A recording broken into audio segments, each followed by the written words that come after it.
A paz do nosso Senhor e Salvador Jesus Cristo.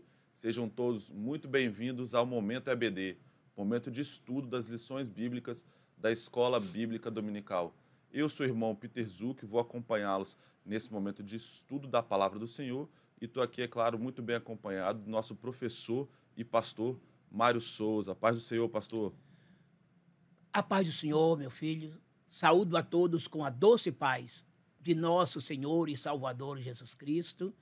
Estamos aqui diante de mais uma lição que estaremos estudando no próximo domingo, esta lição de número 5, que traz um tema de fundamental importância, que é sobre a verdade. Verdade esta que é Cristo Jesus, nosso Senhor. Então você tem, durante toda esta semana, para ouvir e ver este programa e tirar suas considerações, fazer os seus estudos e, é claro, ouvir quantas vezes você quiser. E eu espero que este programa sirva, não é, para ampliar os teus conhecimentos e que este programa seja para você semanalmente necessário. Vamos então dar continuação com o nosso irmão Peter. Nesse trimestre, a gente continua estudando sobre o livro E o Verbo se fez carne. Estudaremos hoje a lição de número 5, que será ministrada no dia 4 de maio de 2025. Nós somos a Assembleia de Deus Coqueiral de Itaparica, estamos aqui na Avenida Saturnino Rangel Mauro, número 162, Praia de Itaparica, Vila Velha, Espírito Santo.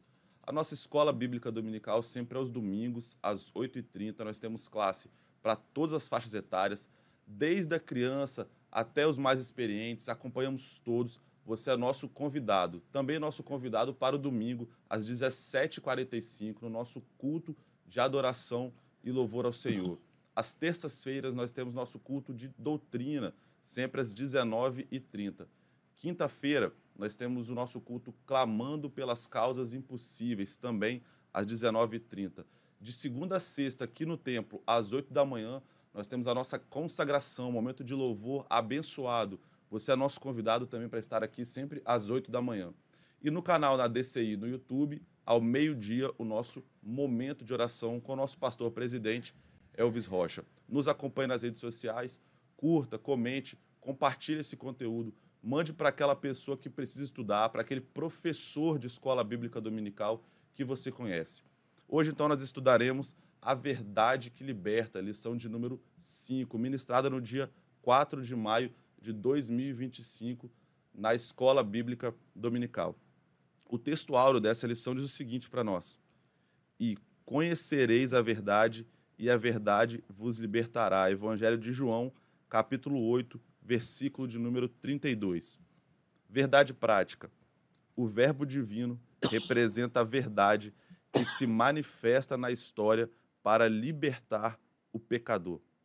A leitura bíblica em classe está lá no Evangelho de João, no capítulo 7, nos versículos de 16 a 18, depois nos versículos 37 e 38, e também no capítulo 8, versículos de 31 a 36. Assim diz a palavra do Senhor. João 7. Jesus respondeu e disse-lhes: A minha doutrina não é minha, mas daquele que me enviou. Se alguém quiser fazer a vontade dele, pela mesma doutrina, conhecerá se ela é de Deus ou se eu falo de mim mesmo. Quem fala de si mesmo busca a sua própria glória, mas o que busca a glória daquele que o enviou, esse é verdadeiro, e nele não há injustiça. Versículo 37. E no último dia, o grande dia da festa, Jesus pôs-se em pé e clamou, dizendo: Se alguém tem sede, que venha a mim e beba. Quem crê em mim, como diz a Escritura, rios de água viva correrão do seu ventre. João capítulo 8, versículo 31. Jesus dizia: Pois aos judeus que criam nele, se vós permanecerdes na minha palavra, sereis meus discípulos, e conhecereis a verdade, e a verdade vos libertará. Responderam-lhe: Somos descendência de Abraão, e nunca serviremos a ninguém. Como dizes tu, sereis livres? Respondeu-lhes Jesus: em verdade vos digo, que todo aquele que comete pecado é servo do pecado. Ora, O servo não fica para sempre em casa, o filho fica para sempre. Versículo 36. Se, pois, o filho vos libertar, verdadeiramente sereis livres. Os objetivos da lição diz o seguinte para nós. Primeiro objetivo, explicar a verdade em Jesus desde sua saída da Galileia para Jerusalém. Segundo objetivo, descrever Jesus como a verdade diante dos fariseus. E o terceiro objetivo, pensar em Jesus como a verdade que liberta o pecador. O que diz a introdução da nossa lição? O Senhor Jesus simboliza a verdade, que é apresentada no Evangelho de João. Neste estudo, iremos explorar a manifestação do Senhor como a verdade em Jerusalém, a resistência dos escribas e fariseus a essa verdade e, por fim, o poder da verdade que oferece liberdade ao pecador. Compreender Jesus como a verdade encarnada de Deus está ligado à verdadeira vida e liberdade em Cristo. Pastor Mário. Meus queridos e amados, irmãos, amigos e companheiros em Cristo, a lição deste domingo, desta semana, ela é simples, objetiva, direta. É um verdadeiro direto ao ponto. O que é verdade? O que é a verdade? Essa pergunta foi feita por Pilatos ao Senhor Jesus Cristo, quando do seu julgamento. Aqui a verdade mostra dois ângulos interessantes. De um lado, esta própria verdade, e do outro, a mentira. Do lado da verdade, Jesus. Do lado da mentira, o diabo. Do lado da verdade, que é Jesus, a luz. Do lado da mentira, que é o diabo, as trevas. Sendo assim, o que ocorre? Dois grupos existem de escravos. Os escravos agora livres por esta verdade, vivendo nesta luz e servindo a Jesus. E do outro lado, os escravos ainda opressos, oprimidos, vivendo na mentira, servindo ao diabo e permanecendo nas trevas. Olha que situação. É disto que se trata. Daí o próprio Jesus dizer: conhecereis a verdade e a verdade vos libertará. João 8,32, que por sinal é o texto áureo da nossa lição. Conhecer a verdade e se tornar livre significa ter suas dívidas pagas, o seu resgate garantido, sair das trevas, da obscuridade e da ignorância para a luz do conhecimento e do esclarecimento. Você já conheceu a verdade? Ou ainda permanece na mentira? Estaremos tratando de tudo isto, estudando nesta lição. Iremos agora ao primeiro ponto e os seus subpontos.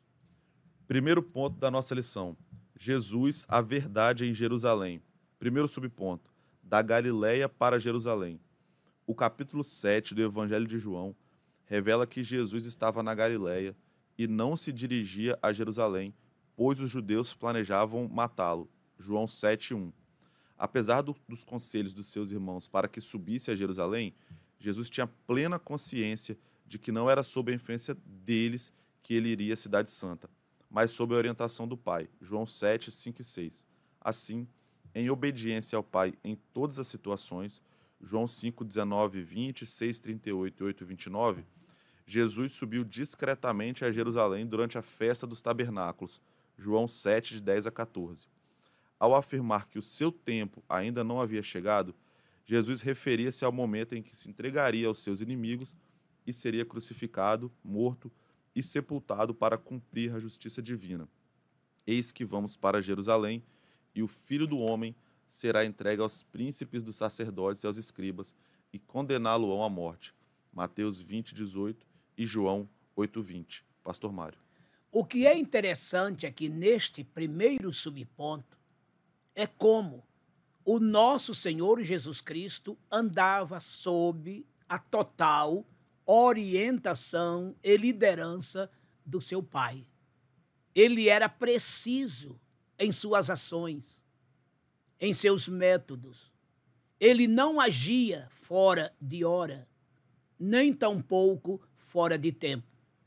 Se lermos algumas lições passadas, ou relembrarmos no caso da mulher de Samaria, no capítulo 4, logo após, não é, aquela entrevista, aquele diálogo que ele teve com Nicodemos, ele desceu de Jerusalém para a Galiléia. Foi exatamente nessa ida de Jerusalém para a Galiléia que ele passou lá pelo poço de Jacó e teve aquele encontro, aquele diálogo com aquela mulher samaritana, do qual resultou na conversão daquela senhora. E agora, neste momento, ele está retornando da Galiléia para Jerusalém. Por quê? Porque haveria naquela época, naquele momento que ele estava subindo, a festa dos tabernáculos. Então, todo esse capítulo 7 aqui, se estendendo até o capítulo 10, aconteceu nesta época, na festa dos tabernáculos. Festa esta que hoje ainda se comemora e que acontece mais ou menos no mês de outubro, setembro, final de setembro, outubro, por aí, no nosso calendário, viu? Nesse caso aqui, senhoras e senhores, ele estava debaixo da orientação do seu pai, porque havia um plano em Jerusalém para matá-lo.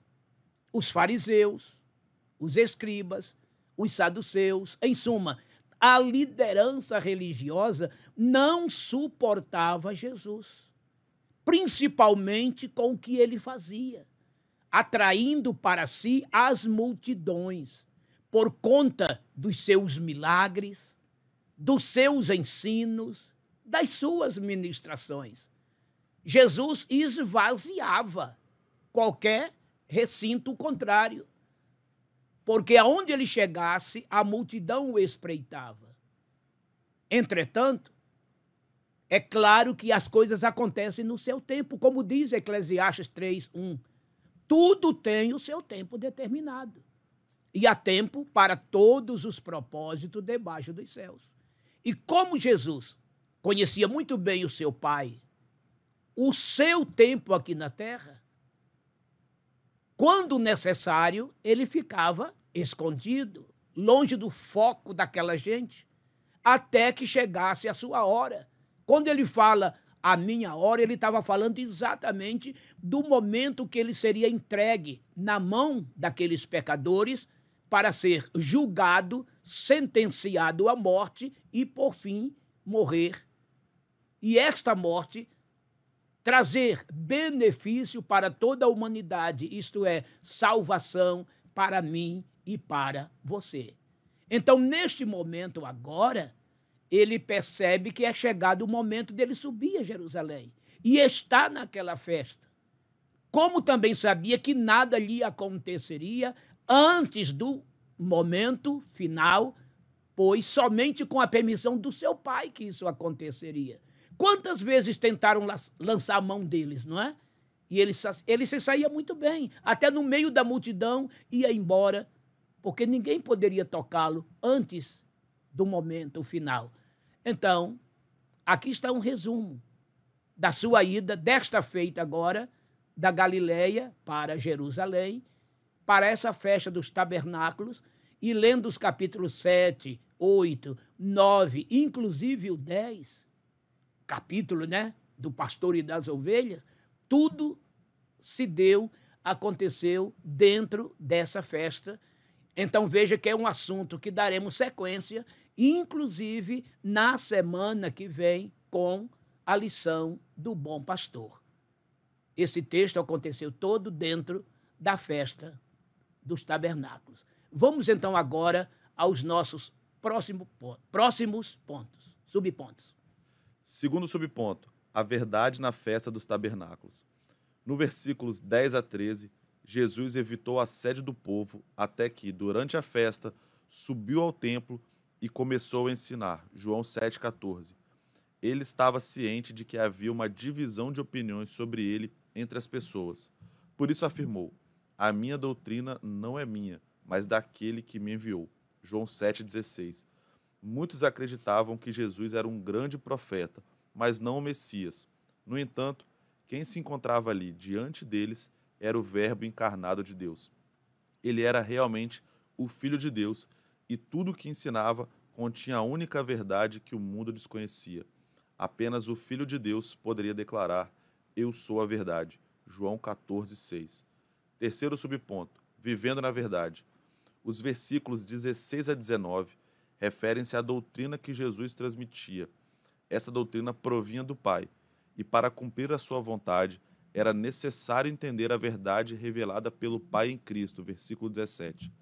O Senhor Jesus é a verdade, a mesma verdade que se manifestou em Jerusalém, que esteve presente na festa dos tabernáculos e que, através do Espírito Santo, se faz presente entre nós hoje. Por isso, ele nos convoca não só a conhecer, mas também a viver essa verdade. Pastor Mário. Jesus, sabendo das divergências ao seu respeito, ele procurou ser o mais discreto possível, subindo desta forma, ou seja, discreta, até Jerusalém. E em meio à plena festa é quando ele aparece, em meio à multidão, onde ficaria impossível às autoridades atacá-lo, apanhá-lo. E ali ele pôde expor a verdade, a sua doutrina, onde fez questão de dizer que a doutrina que ele ensinava não era dele, mas do Pai que ele enviou. E ele mesmo disse: se alguém fala de si mesmo, isso é o quê? Vanglória, vaidade própria, glória própria, honra própria. Não é assim quando se fala de outro, que foi o caso dele. Mesmo sendo ele a verdade, mesmo sendo ele o Deus que se humanizou, ele estava ali cumprindo um propósito do Pai, um planejamento do seu Pai, que era salvar a raça humana. E que ele, Jesus, se ofereceu para ser esse cordeiro vivo e humano a ser imolado pelos próprios humanos. Deus, olhando dos céus à terra, ele não viu nenhum justo sequer que fosse inocente, capaz de morrer por outrem. Somente Jesus teve esta condição. E amorosamente ele se ofereceu. E o Pai o aceitou. Daí o Pai dizer: tu és meu filho, hoje te gerei. Salmos 2, verso 7. Ele torna-se filho, mostrando aqui o seu lado humano, que seria gerado em um ventre materno e humano, e em homem se tornaria, o Verbo eterno e divino tornar-se-ia carne e habitaria entre nós. Entretanto, veríamos a sua glória como a glória do unigênito do Pai, cheio de graça e verdade. João 1,14. Assim aconteceu. Esse Verbo se encarnou, nasceu, cresceu e na cruz morreu. Ali ele se torna um verdadeiro cordeiro. A cruz tornou-se um altar, onde o cordeiro foi sacrificado. E aqui eu denomino aquela cruz de o altar de todos os altares. No Antigo Testamento, o sangue dos animais eram derramados para cobrir pecados. E tão insuficiente eram esses sacrifícios que havia necessidade de repetições anuais. Já o sangue de Jesus Cristo é tão limpo, tão puro e tão perfeito que já não se faz mais necessário haver repetição. Ele foi sacrificado uma vez por todas e para todo sempre. Além disto, o sangue de Jesus não cobre, e sim tira pecados. Já disse João Batista, eis aí o Cordeiro de Deus que tira o pecado do mundo. João, capítulo 1, versículo 29. Então agora, não somente ele ensina a doutrina do Pai, segundo ele, sendo que esta doutrina também dele era. Por quê? Conforme ele disse em João 10:30, eu e o Pai somos um. Logo, o que é do Pai é dele. O que é dele é do Pai. Se a doutrina é do Pai, automaticamente dele também é. Daí ele dizer, eu sou o caminho. Olha agora, a verdade e a vida. Ninguém vem ao Pai a não ser por mim. João 14:6. Portanto, ali, o que ele queria introduzir no coração de cada um daqueles que ali estavam, que eles precisariam ter um conhecimento com a verdade, que é ele, ou no caso era ele então, para libertá-los de suas opressões, de suas escravidões espirituais. Porque, conforme diz aqui o versículo 30, 31 do capítulo 8, que está na lição, eles eram servos. De quem? Do pecado. E eles não entenderam, dizendo, nós somos descendentes de Abraão, não somos servos de ninguém. E Jesus disse, vocês são servos do pecado, porque quem comete pecado é escravo do pecado. Então Jesus queria lhes dizer que ele estava ali para libertá-los dessa escravidão, não nacional, não genética, mas espiritual. É por isso que ele falou no versículo 32, conhecereis a verdade e a verdade vos libertará. Quem conhece a verdade, liberto se torna, transformado é, perdoado também. Portanto, aí está, senhoras e senhores. Ele se apresenta naquela festa como a verdade que liberta, no capítulo 8. Ele se apresenta naquela festa como a água que sacia a sede, do capítulo 7. Ele foi categórico dizendo, quem tem sede, venha a mim e beba. Ele estava falando de uma água espiritual, de uma água que simbolizava, representava a salvação eterna nele próprio, a saber, quem nele cresce ou aceitasse e se arrependesse de todo o seu coração. Jesus é a verdade que liberta. Jesus é o caminho que leva a Deus. Jesus é a verdade que nos vivifica, tirando da morte espiritual. Jesus é a água que sacia. Jesus é o pão que alimenta. Jesus é Salvador, perdoador, transformador. E misericordiosamente é o que entende as nossas fragilidades e nos dá vitórias totais e uma vida eterna plena, a saber, quem dos seus pecados se arrependerem, se converterem e aceitarem a esse Jesus, caminho, verdade e vida. É simples assim. Pensem nisto. Vamos dar sequência agora à lição, indo para o nosso segundo ponto e os seus subpontos. Segundo ponto da nossa lição. Jesus, a verdade diante dos escribas e fariseus. Primeiro subponto, a verdade no episódio da mulher adúltera. No capítulo 8 do Evangelho de João, a verdade, representada pelo Senhor Jesus, é posta à prova pelos líderes judeus. Enquanto ele ensinava uma multidão ansiosa por mais milagres no pátio do templo, os escribas e fariseus trouxeram-lhe uma mulher apanhada em adultério para ser julgada publicamente. João 8, de 3 a 5. De acordo com a lei, a mulher deveria ser apedrejada e, por isso, questionaram Jesus sobre o caso, acusando-o de contrariar a lei. O nosso Senhor respondeu: aquele que dentre vós está sem pecado, seja o primeiro que atire pedra contra ela. João 8, 7. Ninguém teve coragem de lançar uma pedra contra aquela mulher. A verdade que Cristo nos traz revela a consciência das nossas faltas. Assim, quando somos impactados por essa verdade, encontramos libertação dos nossos pecados. Segundo subponto, Jesus, a verdade revelada.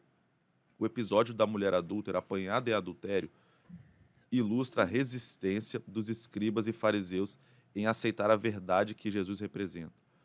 Isso nos permite concluir que, independentemente do grau de resistência que o ser humano possa manifestar, nada consegue obstruir a verdade de Jesus.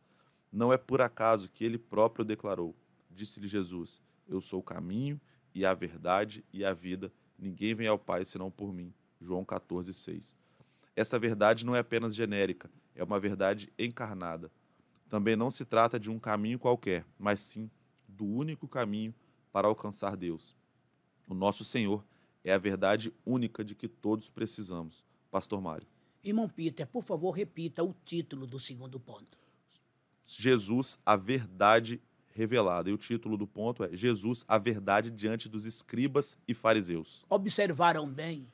Jesus, a verdade diante dos escribas e fariseus.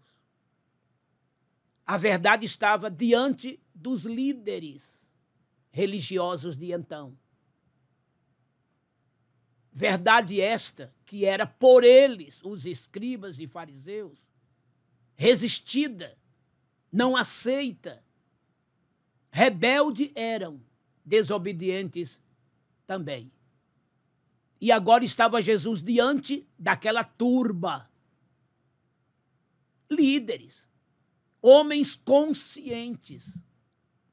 Fariseus aqui, para vocês terem uma ideia, simplesmente eram os doutores da lei. Eram quem ensinava a lei todos os sábados, tanto no templo quanto nas sinagogas espalhadas ao longo de Israel. Eles eram os intérpretes da lei de Moisés. E era na lei de Moisés, nos profetas, nos salmos, que estava escrito acerca dele, Jesus. Porém, seus olhos fechados, obscuros, não viram em Jesus o Messias, que viera para libertá-los, resgatá-los. Mas eles viam em Jesus um embusteiro, um impostor, alguém que quisesse se passar por Jesus sendo um mísero mortal. E o que é que ele faz ali? Eles fazem ali, colocam Jesus à prova.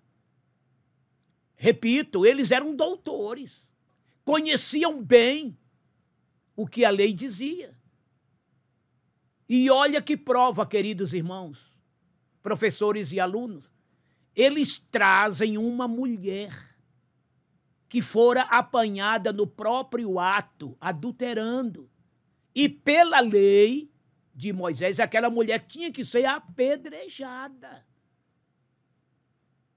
E agora Jesus está diante de uma multidão, tá vendo? Lá no pátio do templo. E eles relatam o que estava escrito na lei, o resultado do que estava escrito na lei. E agora, o que é que Jesus diria sobre tudo isso? Olha que situação. E Jesus estava curvado, escrevendo assim na terra, e assim permaneceu. Mas quando eles falaram tal coisa, Jesus se levanta e diz para eles, olha, quem dentre vós não tiver pecados, atire a primeira pedra. Jesus sabia realmente que era assim que dizia a lei. Mas a lei era fria, calculista. E Jesus já começava a ver ali a própria hipocrisia deles, senhoras e senhores. Você lendo o texto, que está aqui em João 8, o que é que eles disseram? Que a mulher fora apanhada no próprio ato adulterando e que pela lei de Moisés ela tinha que ser apedrejada. Vamos lá, tudo bem, correto. Mas a pergunta que não quer se calar, ela estava adulterando sozinha? Isso pode? Cadê o que com ela estava? Era um homem, como eles eram homens. Olha aqui a proteção. Olha aqui a proteção. Era para ser trazido os dois. Era ou não era? Não foi no próprio ato adulterando? Então estavam dois. E por que eles não trouxeram o homem, somente ela? Você está vendo o grau de hipocrisia? Então Jesus disse isso. E por que é que nenhum deles lançou a pedra, conforme Jesus disse? Porque suas consciências lhes acusaram. Quantos deles não tiveram com aquela mulher? Quantos? Vocês estão vendo? A hipocrisia humana aonde chega. E ela não está só nas baixas camadas, está nas médias e altas camadas. Aqui, no caso, era naquele mundo religioso. Todo mundo ali era religioso. De alta estirpe. Do mais alto nível. Os líderes, senhoras e senhores. E eles ficaram tão envergonhados que foram todos embora. No ponto 2 aqui, vemos aqui a verdade revelada. A mulher ficou sozinha, porque quando Jesus disse aquilo ali, dentre vós quem tivesse em pecado atire a primeira pedra, ele se curvou outra vez e continuou escrevendo na terra. A Bíblia não diz o que ele escreveu, não é? Passado um tempo, ele já sabendo, ele se levanta, se endireita, dirige-se àquela mulher e diz: mulher, cadê os teus acusadores? Eles não te condenaram? Ela disse: não, Senhor, não. Olha, o que é que ela esperou, irmãos? Ela estava diante de um homem sério, santo. Quem não tinha a revelação de que Jesus era o Messias, pelo menos sabia que ali era um profeta de Deus, um profeta santo, um profeta diferente pelos milagres que já tinha operado. Todos conheciam Jesus. Ela esperava de Jesus o quê? Talvez uma reprimenda muito forte. Era um homem santo diante de sua vida profana, pecaminosa. Qual foi o seu espanto ao olhar para Jesus, vendo de Jesus um olhar de misericórdia, de compaixão, de amor? E ela disse, ele disse, olha, eu também não te condeno. Imagine você, como isto soou aos ouvidos daquela mulher. Quando ele disse, eu também não te condeno, ele estava dizendo, eu te perdoo. Eu tenho misericórdia de você. Conheço a tua fragilidade. Naquele ato, irmãos, processou-se uma verdadeira conversão naquela mulher. Mas aquela palavra dele veio acompanhada de um conselho. Ele disse, eu também não te condeno. Mas olha o conselho, vai, não peques mais. Aqui se processa o ato da conversão. No grego, metanoia, que quer dizer mudar de posicionamento. É uma volta de 180 graus. Não é de 360, porque aí voltaria ao ponto de origem. 180 é uma volta meia, né? Uma meia volta. Um exemplo. Até ali, aquela mulher vivia de frente para o pecado e de costas para Deus. Daquele momento em diante, ela virou-se para Deus, ficou de frente para Deus e deu as costas ao pecado. Vai, não peques mais. A salvação por meio da verdade de Jesus revelou-se ali, trazendo àquela mulher escrava o resgate, aquela mulher prisioneira, libertação, aquela mulher pecadora, o perdão, aquela mulher que estava perdida, agora veio-lhe a salvação. Isso comprova que os homens com suas maldades não chegarão a lugar algum. E por mais que queiram resistir à verdade de Deus, sucumbirão, porque a verdade sempre prevalecerá. E aos oprimidos libertará, e aos pecadores perdoará, e aos perdidos salvará, e aos envolvidos transformarão. Sim, queridos, aí está o comportamento de Jesus diante daqueles hipócritas fariseus e diante de uma pobre mulher que de salvação precisava e de maneira indubitável Jesus lhe concedeu. Terceiro subponto. Terceiro subponto da nossa lição: a verdade que o mundo precisa conhecer. Muitas pessoas procuram a verdade na filosofia através de um conjunto ético que guia suas vidas.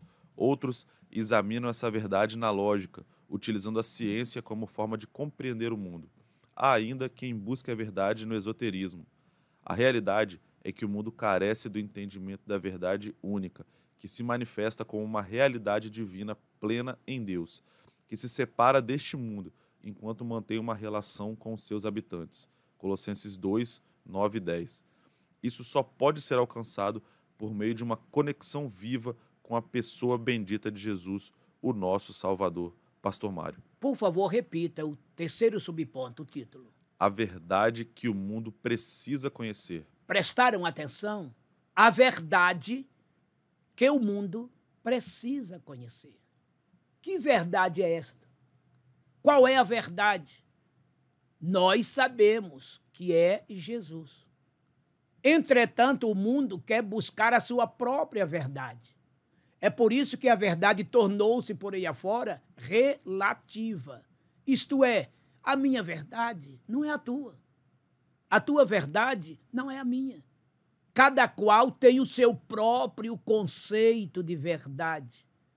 E uns buscam na ciência, outros buscam no esoterismo, conforme foi dito aqui, em diversas filosofias orientais, mesmo ocidentais, através de pensadores, filósofos gregos, romanos e etc. Aí sim, é verdadeira essa palavra. São verdades relativas.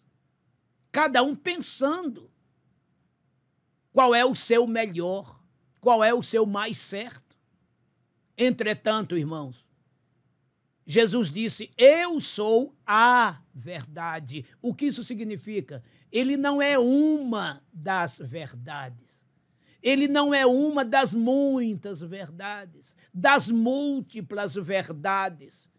Jesus não é uma verdade filosófica, científica, esotérica e etc. Ele é a verdade. Essa que é única, que é exclusiva, inerrante, insubstituível, inigualável, singular. Está entendendo? Ele não é uma das, ele não é uma das muitas, ele não é uma das múltiplas, ele é a verdade. Tudo em Jesus é único. Repetindo o versículo 6 do capítulo 14 de João, ele está dizendo assim, olha, eu sou o caminho, não é um dos. Eu sou a verdade, não é uma das. Eu sou a vida, não é uma das. Ele é único. Daí ele dizer, eu sou. Não tem outro. E o que foi que o apóstolo Pedro disse? Em nenhum outro há salvação, porque debaixo do céu não existe outro nome dado entre os homens pelo qual devamos ser salvos. Atos 4:12. Salvação só em Jesus. O caminho só um, Jesus. A verdade só única, única, Jesus. A vida só uma, única, Jesus. Não adianta o mundo buscar subterfúgios, buscar outras verdades, porque todas elas são inexistentes. Verdades relativas, o nome já está dizendo, é insuficiente, são insuficientes, impróprias, inadequadas. Não alcançam nada nem a ninguém. Agora, Jesus, a verdade Jesus, esta é absoluta, é plena, é total. E somente ela tem o poder, repito, de libertar, transformar, perdoar, salvar. João 8:32. E essa verdade é quem? Jesus. Ele confirma isto no versículo 36 do capítulo 8. Se, pois, o Filho vos libertar, verdadeiramente sereis livres. Olha o termo, verdadeiramente sereis livres. O que prova que há muitas pseudas libertações por aí. Agora, a que vem de Jesus, essa é verdadeira, esta é insofismável. Pense nisso. Vamos agora ao terceiro ponto e seus subpontos. Terceiro ponto, Jesus, a verdade que liberta o pecador. Primeiro subponto, a verdade que liberta. A passagem de João 8:31-38, está intimamente relacionada com o relato da mulher adúltera. Assim, a vida do pecador que se arrepende estará garantida se realmente permanecer em Jesus. João 8:31. Dessa maneira, o pecador alcançará o conhecimento da verdade e, por meio dela, será libertado da servidão do pecado. Versículos 34-36. Portanto, o encontro com a verdade, que é Cristo, rompe todas as correntes do pecado. O Senhor Jesus, Cristo, é aquele que proporciona verdadeira libertação à vida do pecador. Segundo subponto, o que é a verdade? No Evangelho de João, fica evidente que a verdade referida não se relaciona com a verdade filosófica, ou seja, com os conceitos de verdade debatidos nas obras de filosofia. A verdade mencionada em João é aquela que liberta o ser humano do domínio do pecado, manifestada e revelada na figura de Jesus, João 14:6. Essa verdade proporciona libertação, restauração e uma nova vida para aqueles que se aproximam dele. Em Jesus, alcançamos a verdadeira liberdade. Pastor Mário. Então, amados, para entendermos de maneira muito clara esse termo, esse título, né? Jesus, verdade que liberta o pecador. Bom é ler todo o capítulo 8. Veja que o comentarista está se referindo aos versículos 31 até o 36, que é a sequência do que aconteceu com aquela mulher adúltera. Porque aquilo ali surgiu discussões, né? E depois que aquela mulher sai, a coisa continua. E Jesus aproveitou aquele momento para falar de como o ser humano é escravo do próprio pecado que comete. Sendo assim, o pecado se torna o seu senhor. E automaticamente, o diabo que é o autor desse pecado. Olha o que Paulo disse aos Romanos no capítulo 8, desculpe-me, no capítulo 5, Romanos 5, versículo 12. Por um homem entrou o pecado no mundo. Pelo pecado, a morte. Assim a morte passou a todos os homens e por isto todos pecaram. O pecado entrou no mundo por um homem.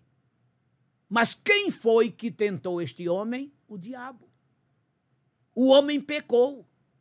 Então o diabo tornou-se o autor deste pecado. O pecado tornou-se a causa de todas as coisas ruins. Do pecado veio as doenças e, por fim, a morte. Do pecado veio e vem as violências. a desonestidade, hipocrisias, toda sorte de promiscuidades generalizadas, senhoras e senhores. Aquela mulher era uma vítima daquela sua vida desregulada, imprópria para uma sociedade de moral. E quantos daqueles líderes e homens generalizados se prostituíram com aquela mulher? E, entretanto, o que é que eles diziam? Nós somos descendentes de Abraão, não somos servos de ninguém. Eram servos, sim, do diabo, dos seus pecados. E Jesus veio para libertá-los. Entretanto, eles não alcançaram isto. É por isso que em João 1,12 está escrito, ele veio para o que era seu, mas os seus, isto é, seus irmãos, os judeus, não o receberam. Mas todos quantos o receberam, deu-lhes o direito de serem feitos filhos de Deus. Isto é, Jesus, rejeitado pelos seus patrícios, foi ao mundo para libertar este mundo, dentre os quais eu e você. Está vendo? Então Jesus ali provou, mostrou para eles que aquela mulher era um perfil deles. Ela com seus atos adulterinos. E eles, além deste, outros também. Rebeldias, desobediências, arrogâncias, achando que estavam bem na sua religiosidade, quando na verdade era um bando de hipócritas. Tanto é que Deus, usando o profeta Malaquias, disse que vocês enchem os meus altares de lágrimas, orações e jejuns, mas eu não vos ouço, eu escondo o meu rosto de vocês. Malaquias 2, de 10 em diante. Está vendo? E Jesus veio para libertá-los de tudo aquilo. E não somente a eles, mas a todos nós. E no subtópico 2, a gente vê aqui o que é a verdade. A verdade, irmão, não é algo retórico. O que se vê muito por aí são verdades filosóficas, que não levam a nada. Os homens acham subterfúgios para tudo, querem achar explicação para tudo. Explicação para a violência daqui, assaltos dali. Aí chegam a dizer que, havendo mais educação, parará a violência, os furtos. E quando acaba, vocês observam homens muito bem educados nas melhores academias de ciência, nas maiores e melhores universidades, e praticando crimes do chamado colarinho branco. Então não era para essa gente cometer estas coisas e furtos extraordinários, usurpando impostos, desviando verbas públicas. Não são os pobres de favela que estão fazendo isso. Também fazem de outras formas. Isso quer dizer que, por melhor que seja a educação, não vai resolver o problema. A polícia não dá jeito. As melhores academias não darão jeito. Agora, a palavra de Deus dá jeito. O que mais se vê por aí são ex-traficantes, ex-milicianos, ex-adúlteros, assassinos, ex-ladrões, enfim. O que é ser ex? Pessoas que cometiam, mas que não cometem mais. Por quê? Foi a polícia que os libertou? Os mestres das universidades? As educações universitárias? Não, senhores. O poder do evangelho. Disse Paulo, não me envergonho do evangelho de Cristo, que é o poder de Deus para a transformação de todo aquele que nele crer. Primeiro do judeu, depois do grego. Romanos 1,16. O que as autoridades humanas não podem fazer, Jesus pode. O que o médico não pode fazer para sanar um problema de saúde, Jesus pode. O que os advogados e juízes não podem fazer para resolver questões judiciais, Jesus pode, porque ele pode tudo, ele é tudo. Ele é simplesmente, sabe o quê? Onipotente. Ele tem todo o poder para agir em todas as áreas. Ele é onisciente. Ele conhece profundamente as mazelas humanas e todas as coisas. E ele é onipresente, isto é, ele está presente, pertinho de tudo e de todos, de perto, em loco, conhecendo os problemas. Ele é a verdade.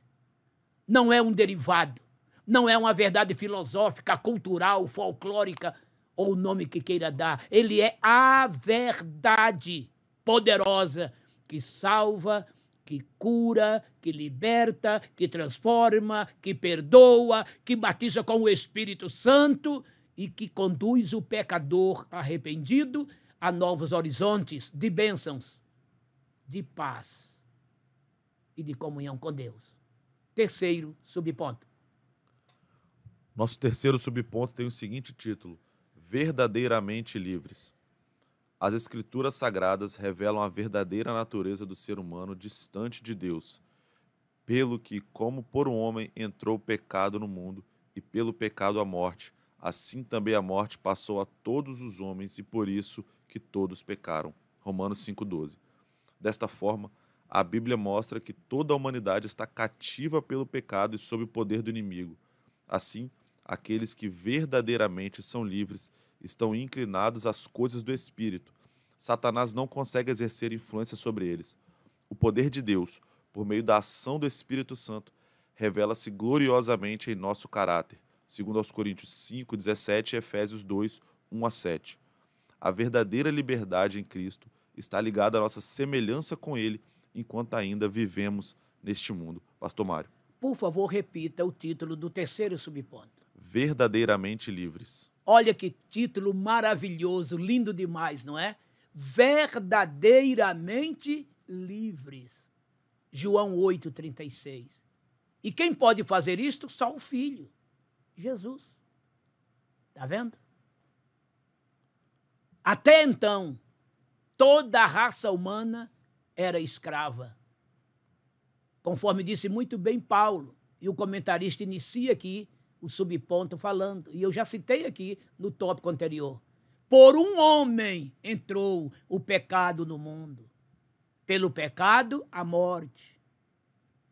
Assim, a morte passou a todos os homens. Por isso, todos pecaram. Observaram? Até Adão pecar, o estado era de plena inocência, onde a adoração a Deus era plena, era total. Quando o pecado entra, muda-se o quadro integralmente. Aquele homem livre passa a ser escravo. Com ele, toda a sua descendência a nível mundial. Todos pecaram. Paulo, escrevendo aos Romanos, capítulo 3, versículo 23, ele disse: todos pecaram e destituídos estão da glória de Deus. Exonerados, expulsos da presença de Deus.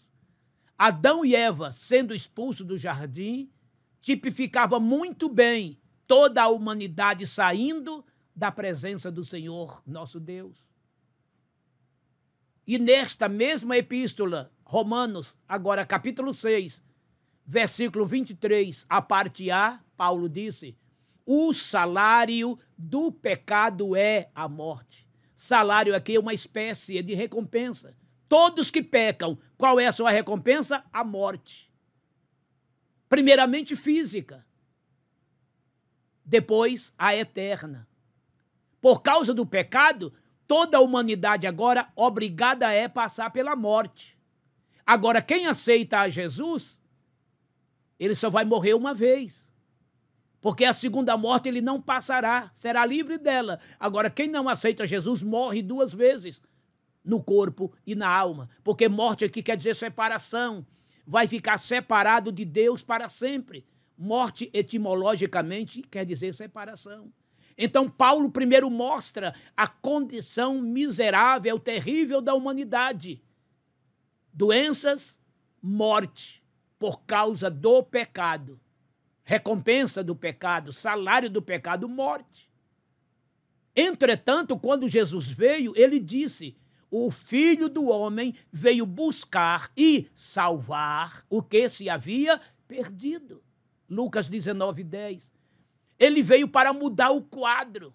Ora, se todos foram destinados à morte por causa do pecado, agora, por meio de Jesus, quem o aceitar tem o seu quadro mudado, sua rota mudada, e ele é destinado para a vida. No próprio versículo 23 de Romanos 6, que eu só citei a parte A, o salário do pecado é a morte, condenação eterna. Mas olha o que diz o restante.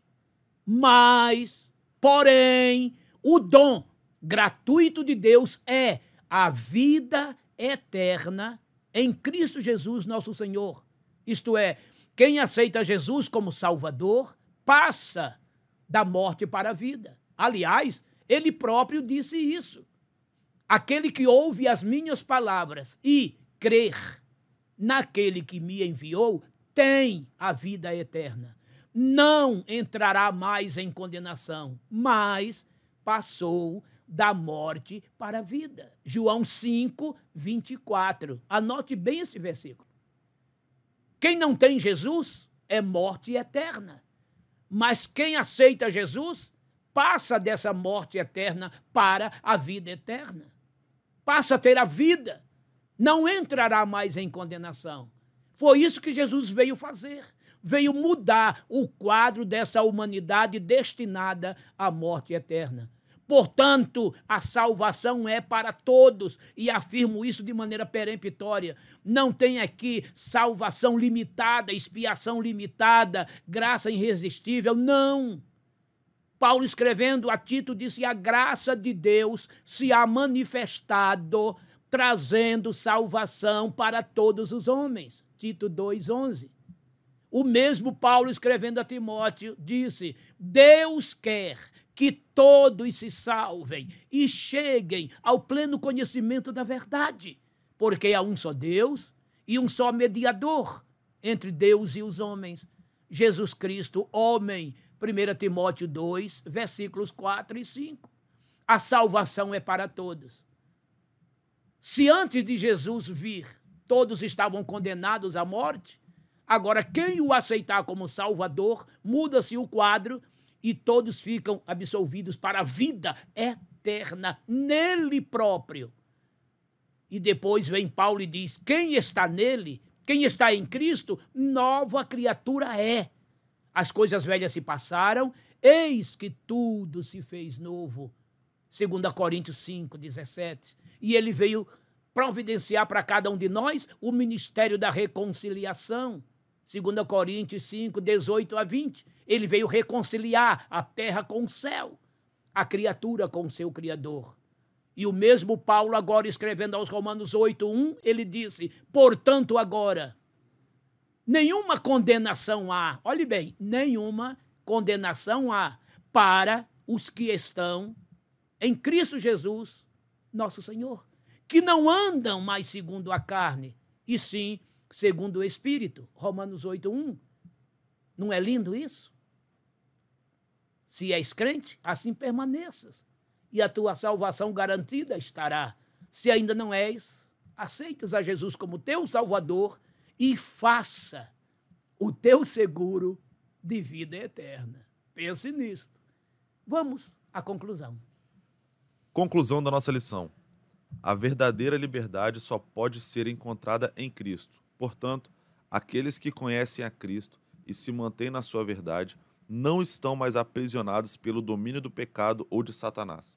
A verdade de Cristo proporciona uma autêntica liberdade dentro de nós. Por isso, é urgente que o mundo venha conhecer a Cristo. Não existe solução para o mundo sem levar em conta a mensagem e a obra do Senhor Jesus. Pastor Mário. Salvação só em Jesus. Verdade só Jesus. O caminho para o céu só Jesus. A verdadeira vida eterna só Jesus. Em Jesus. Ele disse assim: eu sou a ressurreição e a vida. Quem crê em mim, ainda que esteja morto, viverá. E quem vive e crer em mim, nunca morrerá. Crês tu isto? João 11, 25 e 26. Observaram? Quem crê no Senhor Jesus, se estiver morto, vai viver. E quem permanece crendo em Jesus, isto é, estando vivo, por conta dele, nunca mais morrerá. Então, ele é a solução. Ele é a vitória total. Então, ele é a salvação, ele é o perdão, ele é a misericórdia, ele é a transformação, ele é o próprio céu, onde com ele você vai morar por toda a eternidade. Por toda a eternidade. Sendo assim, conheça a verdade. Seja por ela liberto. Permaneça na verdade e continue livre. E morar com ele por todo sempre na eternidade. Deus te abençoe. Amado e eterno Deus, te agradeço por esta tão preciosa e maravilhosa lição, onde o teu Filho aqui nos é apresentado como a verdade, como a única solução, o único caminho, a única verdade e a única vida. Enfim, a própria salvação dada a todos que a ele aceitar como Salvador. Pai Santo, estenda a tua mão para dar saúde aos irmãos que estão doentes. Sara-lhes as enfermidades, soluciona-lhes os problemas, abençoe a todos. Tudo isso eu te imploro, ó Pai, em nome do teu Filho Jesus Cristo, meu Senhor e Salvador. Amém. Amém. O amor eterno de Deus, nosso Pai, a graça de nosso Senhor Jesus Cristo, seu Filho, e a doce consolação do Espírito Santo, sejam sobre todo o povo de Deus, em toda a face da terra espalhado, hoje e sempre. Amém.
Seja dada ao nosso bom pastor, livre estou.